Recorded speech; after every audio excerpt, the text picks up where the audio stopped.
नमस्कार। Astro sky channel पर आप सबका स्वागत है। हमारे जीवन पर ग्रहों का क्या प्रभाव होता है या हमारे जीवन में ग्रहों की भूमिका क्या होती है। कई बार लगता है कि हमारे जो कुंडली बनी है इस जन्म की, वो हमारे पूर्व कर्मों के आधार पर बनी है और उसी के अनुसार हम आगे कार्य करते हैं। या कुंडली में जो हमारे प्रारब्ध के अनुसार हमें भाग्य मिला है या हमें कर्म का अवसर मिला है, उसके हिसाब से हम काम करते हैं। परंतु उन कार्यों को करने के लिए प्रेरित कौन करता है? जब हमारी कुंडली बन जाती है तो हमें प्रेरित कौन करता है? अर्थात ये प्रेरित करने का काम ग्रह करते हैं। हमारे जीवन में ग्रहों की जो अहम भूमिका है, वो एक नज़र में जैसे हमारा जीवन चल रहा है तो प्रतिपल हम कभी ये सोचते नहीं हैं कि इस ग्रह ने अभी ये किया या उस ग्रह ने अभी यह किया या अगले पल ये ग्रह ये करने वाले हैं। इस तरह से हम कभी कैलकुलेट नहीं करते, परंतु वास्तव में होता यही है। हम अंदाज़ा भी नहीं लगा सकते कि पल पल का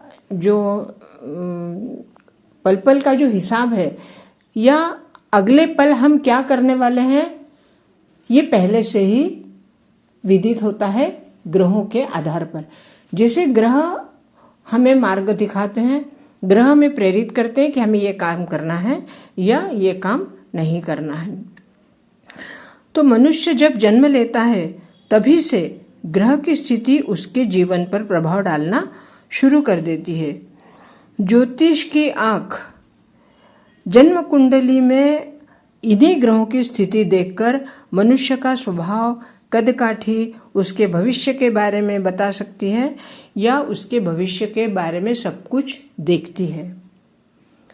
व्यक्ति का स्वभाव कैसे होगा, उसका चाल चलन कैसे होगा, उसके पास धन कैसा होगा, उसका व्यवहार कैसे होगा, या इन जनरल जो भी कुछ उस व्यक्ति के व्यक्तित्व के बारे में ज्योतिष की आंख से कुछ भी नहीं बचता।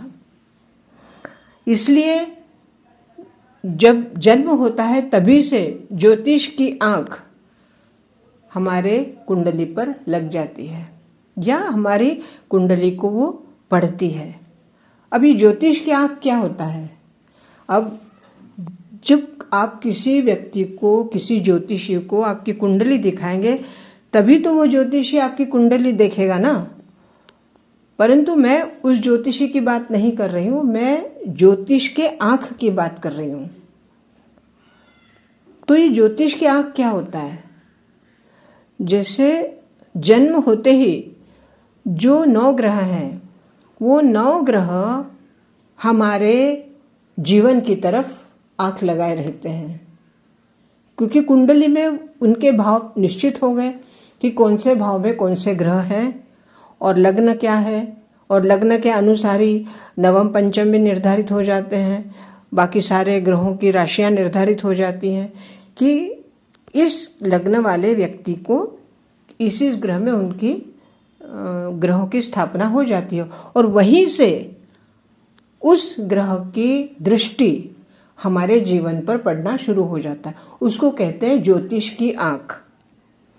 अब जो इसी के बारे में हम आगे बढ़ते हैं कि एक एक ग्रह अगर हम लेंगे, सूर्य से लेते हैं क्योंकि सूर्य ग्रहाधिपति हैं, तो सूर्य का जन्म के समय से या ग्रहों से हम अगर बात करें तो सूर्य का हमारे जीवन पर क्या प्रभाव पड़ता है? तो सूर्य सबसे अहम जो भूमिका होती है वो सूर्य की होती है, क्योंकि सूर्य को आत्मा का कारक माना जाता है। सूर्य अगर आपकी कुंडली में अच्छे या बुरे जो जैसे होंगे, उसी के आधार पर उनकी दृष्टि का आपके ऊपर प्रभाव पड़ेगा और शुभ है या अशुभ है उसी हिसाब से आपके जीवन पर उनकी दृष्टि जाएगी और उनका प्रभाव आप पर रहेगा। दूसरे नंबर पे आते हैं चंद्रदेव। चंद्र हमारे मन के कारक हैं, तो वही बात चंद्र के ऊपर लागू पड़ती है कि चंद्र आपके मन के ऊपर दृष्टि डालते हैं। आपके मन को कौन से वक्त पे क्या अच्छा लगता है, क्या बुरा लगता है, क्या मान हुआ, क्या अपमान हुआ, क्या दुख हुआ, क्या सुख हुआ, वो सारी भावनाओं का जो दृष्टि है वो चंद्रदेव आपके मन पर डालते हैं और उसी के अनुसार आपकी भावना बदलती जाती है। फिर आते हैं मंगल देव। मंगल पराक्रम के स्वामी हैं और महत्वाकांक्षी हैं और शौर्य है, धैर्य है। और वो धैर्य कैसा है? तुरंत काम करने वाला, मतलब उस शौर्य को वापर के, शौर्य का उपयोग करके वो कार्य करते हैं। तो धैर्य उनको तभी तक रहता है जब तक उनका शौर्य से कार्य नहीं होता, लेकिन जैसे ही कार्य उनके हाथ में आता है उनका धैर्य छूट जाता है और वो उस कार्य को तुरंत फुरत करते हैं। इसलिए मंगल आपकी कुंडली में जहाँ बैठे होंगे उसी के अनुसार वो आपकी तरफ देखते हैं। चौथे ग्रह आते हैं, चौथे स्थान पर बुध आते हैं। तो बुध का जो वही बात लागू पड़ती है कि जहाँ बैठे होंगे वहाँ से आपके लिए वो शुभ हैं या अशुभ हैं, या जिस भाव के वो स्वामी बने हैं आपकी बुद्धि के ऊपर और आपके पूरे शरीर का जो बाहरी जो दिखावटी भाग है जिसको हम त्वचा बोलते हैं उसके ऊपर उनकी दृष्टि होती है। उसी के अनुसार वो आपको त्वचा देते हैं, जैसे गोरा रंग है या काला रंग है, सांवला रंग है, कोई कुरूप है, कोई सुंदर है, या वो त्वचा किसी की सॉफ्ट है, किसी को खुरदरी है, किसी की, तो वो सब बुध की वजह से होता है। आगे आते हैं गुरु। गुरु वैसे तो नैसर्गिक भाग्यकारक हैं और भाग्यकारक जब होते हैं उनका नैसर्गिक स्थान नवम स्थान है, लेकिन आपकी कुंडली में वो जहाँ होंगे उसी के अनुसार उसका प्रभाव दिखाएंगे। आपकी कुंडली में अगर वो सही है या उनके भावकारक है या भाव में है तो धार्मिकता या विद्या या उनके संबंध में जो कुछ भी बातें हैं वो आपको उस दृष्टि से वो आपको देते हैं।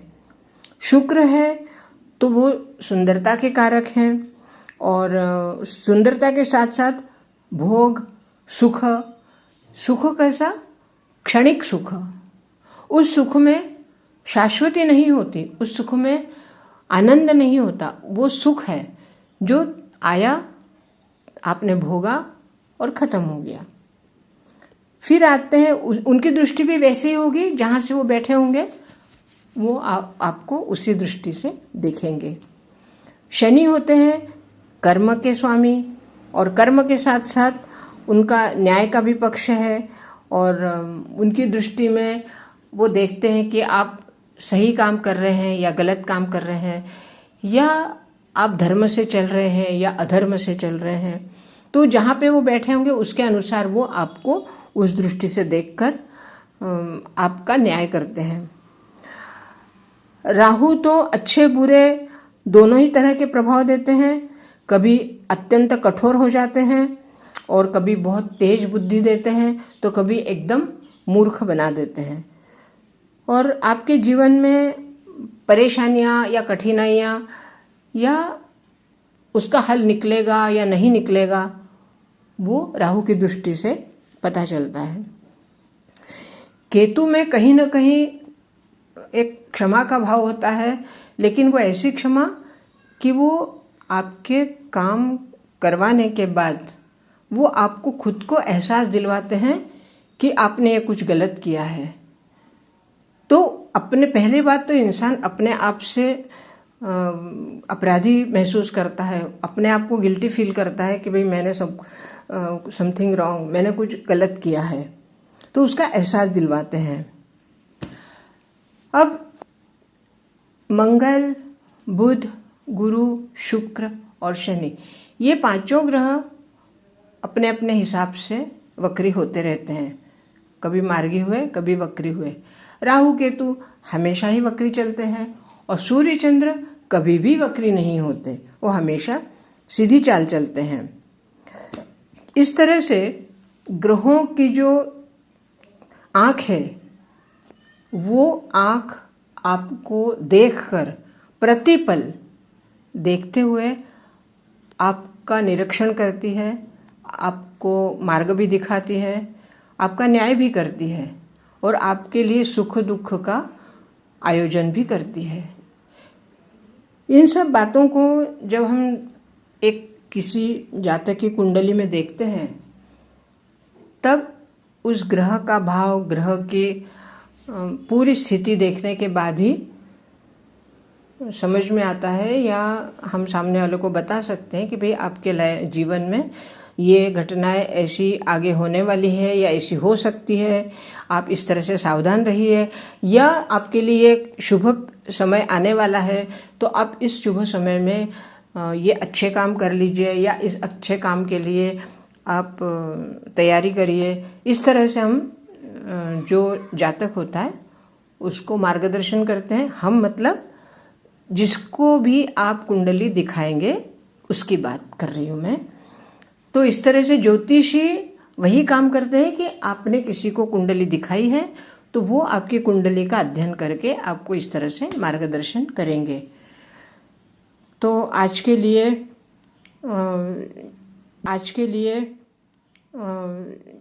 ज्योतिष की आँख के बारे में मन में विचार आए वो आपके साथ शेयर किए हैं।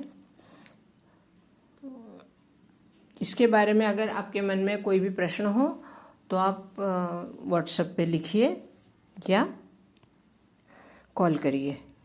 बहुत बहुत धन्यवाद। नमस्कार।